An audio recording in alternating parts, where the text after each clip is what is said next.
What's going on, everybody? It's your boy, Do It With Dan, and we are back again in my shop. And I'm gonna pretend like I didn't just do the whole video and forgot to press record, because that's exactly what happened. You might be thinking to yourself, behind you looks really clean. You know, this is very unusual for your shop to look anywhere near this clean. You're usually a rolling shit show. So I've been locked away in my shop for the past I was like week, you know, just kind of cleaning it up. You know, I told you guys I was gonna take about a week off and clean up the shop and do a time-lapse video for you guys.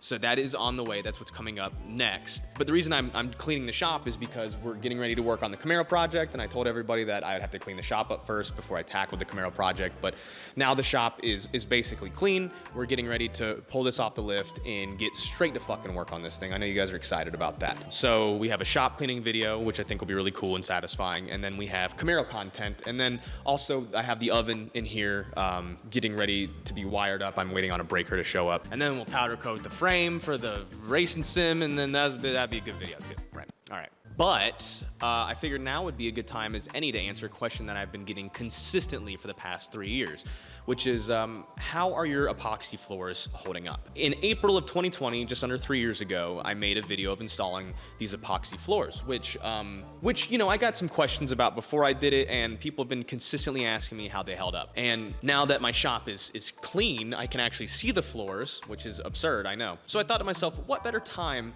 than now to talk about the longevity of my epoxy flooring? You guys have been wanting to know for a while, and it also was a very expensive process. So I think that ideally, if you're still considering it, if you haven't done it already, or you're looking to do it in the future, maybe this video can save you some time, save you some money, or make you double down on the idea. I don't know, but let's get into it. So first and foremost, in April 2020, I had a group of my friends come in and do the epoxy flooring in my shop, and they did a great job. I don't want to discredit them. I'm not pointing fingers at blame or anything like that.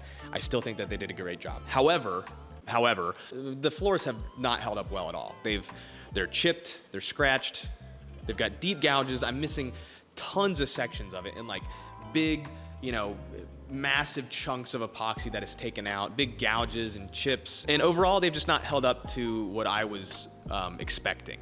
Right. Again, I'm not pointing fingers at the company who did it. I still think they did a good job and they were excellent to work with. However, I do think that I was oversold on how well the epoxy was gonna hold up. That it would be strong and you could drop tools on it and drop stuff on it and like drag stuff across it and it wouldn't be damaged or anything like that. It wouldn't chip, it wouldn't break.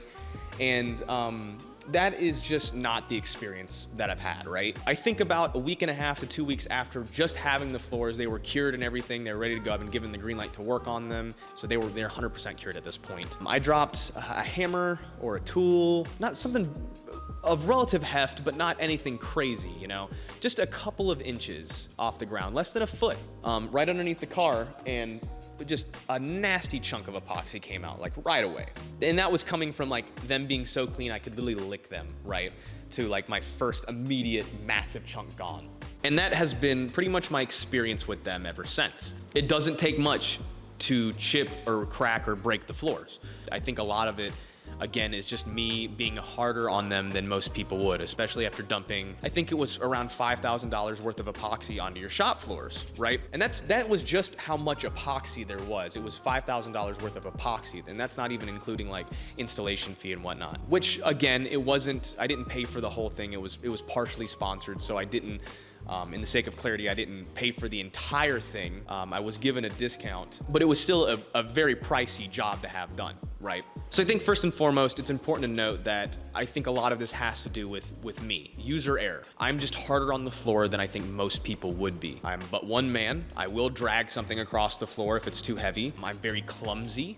You know, I'll drop stuff. It is what it is. I was told from multiple sources that dropping things like tools and whatnot on it would be pretty okay. Like it wouldn't destroy the floors. And again, that's just not the experience that I've had with them. And for me, it hits on two different points, right? Because while it is chipped and breaking and whatnot, part of me wants to feel like it is a waste of money. You dump all this money and effort into the floors and they don't last nearly as long as they say or they should. And yeah, they should be warranted, all that stuff. If I want to go through that process, I can. But you see, the point is like it took me a week just to clean the shop. Imagine how long it's going to take to redo the epoxy floors and pull everything out. I don't have that kind of time, nor do I have that kind of money. It's part of it. So I think the important question for me to ask myself through the lens and to give you guys is two questions here. Is like, A, do I regret it? And two, would I do it again? Firstly, do I regret putting them in? The answer is a mixed signal here, because everything I do on YouTube here is recorded, right? That's the whole purpose of making the shop look pretty and making it look nice, is because it's on camera constantly. I don't want an ugly backdrop or ugly floors. And on top of the fact that one of the things that I did when I got my shop was install like $2,000 or $3,000 worth of lighting in here, because it was going to be on camera. The lighting in here was dingy and it was garbage, and I needed the extra light to have the shop be on camera, to where I wasn't running my camera at like 12,000 ISO. And believe it or not, I still have to run my settings, even with all this light in here, I still have to run my camera settings super high, because that's just how cameras work, I guess. I don't know. For myself, I regret it, because if it was just me in my own private shop and all I did was business for other people, I didn't care about how it looked, it wasn't gonna be on camera, absolutely a regret. Not necessary, 100% not necessary, right? However, from the YouTube aspect, from the business aspect of it, of making it both visually pleasing and having the lighting in here shine up off the floor and hit me in the face, which is why I'm so well lit most of the time, I don't regret it, because I still find it necessary.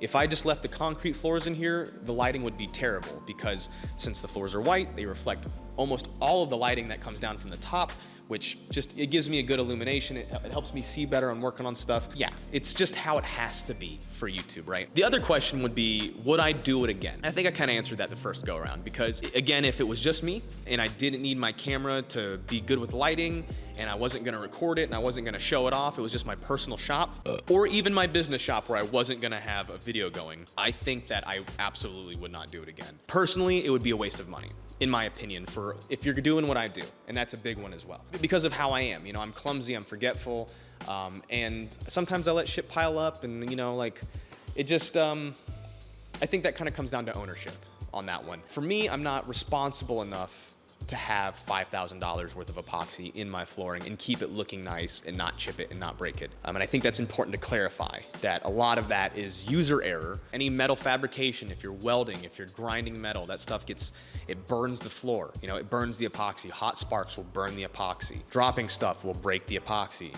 Welding will damage the epoxy. I've got tons of welding pocket marks all over my floors because I weld on them, because that's what I fucking weld, like, right? I didn't think about this. So if you're gonna be doing that kind of stuff, I think that you might want to look into an alternative option. Maybe just regular concrete stain, or just plain concrete is fine. If you don't need the extra lighting, if you don't really care about it looking pretty, you don't need it. And there's a couple other things that I want to talk about that I wasn't aware of getting into it. One is traction, you know? If the epoxy floors have any sort of liquid on them, doesn't matter if it's oil, if it's grease, if it's Nana's pudding, it doesn't matter if it's water. If you get liquid on this floor, not only is it very hard to clean it up without something extremely exorbitant, it's slick as shit. I mean, it's like walking on ice in certain areas. Even a thin layer of like really fine dust, like if you've been cutting wood or MDMF, get that on the epoxy floors, it's a fucking ice skating rink. I've hurt myself more than a few times because of my own negligence in not cleaning shit up after myself. It's just an extra layer that I wasn't ready for. Even when it's clean, like underneath the car, it is slick as shit sometimes, you know? And then there's the other side of things, which is cleaning it. Right? I'm not a museum, I'm not some high performance shop that you need to take your car to, where the mechanics or the performance specialists have to like keep everything super tidy, like LS Experts or Vengeance Racing. You know, these shops have immaculate working conditions, beautiful floors, you know, where they have to have a clean environment for that kind of stuff. And they know what they're doing. They've done it a million times, and they've perfected the art of building go fast equipment. But I'm not sheepy racing, right? Like a lot of the stuff that I do in here is my first time ever doing it. I don't know what the fuck I'm doing, and I suck at it. I'm gonna drop stuff, I'm gonna get it stained. So that's another thing that's important to know, is like,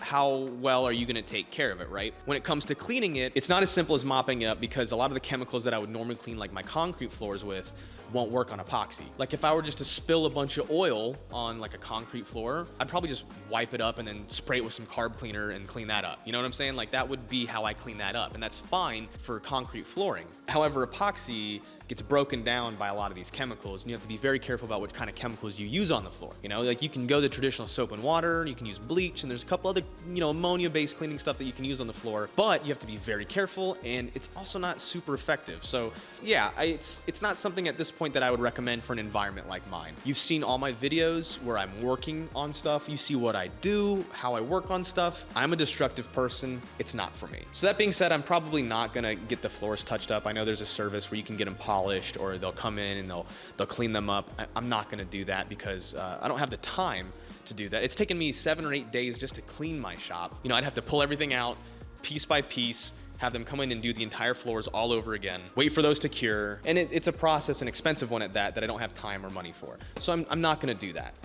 However, that doesn't mean that I wouldn't do epoxy floors again anywhere else. In my home, in my garage at my house, absolutely. I think those are great places for those to take place because they're relatively low traffic as far as like things that are gonna damage them, but at the same time, like they look great. You know, you're not gonna be beating on them. They're gonna hold up about as good as like your average wood floors would.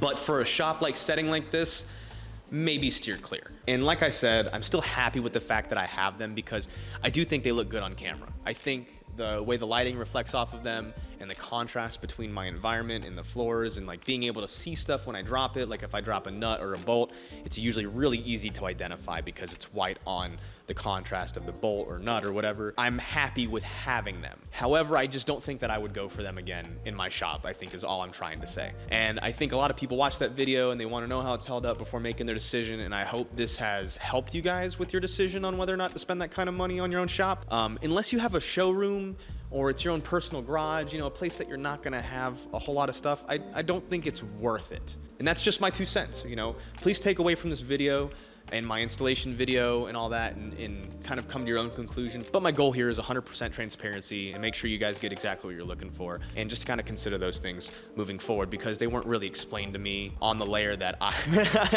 don't think he could have anyway. Like, I don't think he could have explained to me how the floors would have reacted to all this stuff. I'd have just had to figure it out for myself, which I've done. So one last thing, and I'll let you guys go. I have my oven behind the camera, ready to go. It just needs to be wired up. We're waiting on a breaker. That should be here soon. Once that is here, I can powder coat the sim rig. And once it's powder coated, that will be like all that I do for a week. I'm just gonna stream it on Twitch constantly, just me fucking setting that thing up and having fun and hooning with it. And that's gonna be like where I live.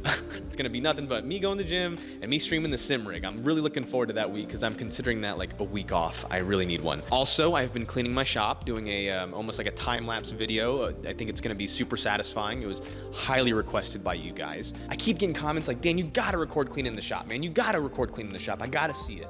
So that's what I've been doing. The shop looks great right now compared to how it's been. If you've been following me for a long time, you know that. Just looking behind me, you're like, wow, holy shit. And then after all of that, after those 2 things, that is coming off the lift and we're working on it and we're not stopping until it's finished or until I need a physical break before I die, you know, kind of stuff, which I'm really looking forward to. I'm like pretty fucking stoked on getting that thing off the lift and getting it to where it needs to be. And I think you guys will understand in the upcoming video about it, like why it's been like that and like why it's taken so long. I think you guys will understand, but that's for the next video, right? So that's what you got to look forward to. I really appreciate you guys, as always, showing me love and support and telling me how much you guys appreciate the content and like enjoying it. And yeah, man, I got nothing but love for you guys. I want to say thank you for watching. If you haven't liked the video, or if you're like, oh, I'm new to this Do It With Dan guy, maybe I'll subscribe. Maybe you could do that, you know, drop a sub, leave a comment for the algorithm. That usually helps, man. Like what you guys did with the racing sim video was fucking awesome. Like that video did way better than my normal videos do. So if you could keep doing that, man, I'd fucking really appreciate it. And God, this is normally where I would say something like really gross or offensive or maybe even burping in the mic, you know, real fourth wallish, but I just don't think that I have it in me. I'm pretty brain dead from working in the shop for like 7 or 8 days. I'm tired, so yeah. Okay, I'll see you in the next one. Love you guys, bye.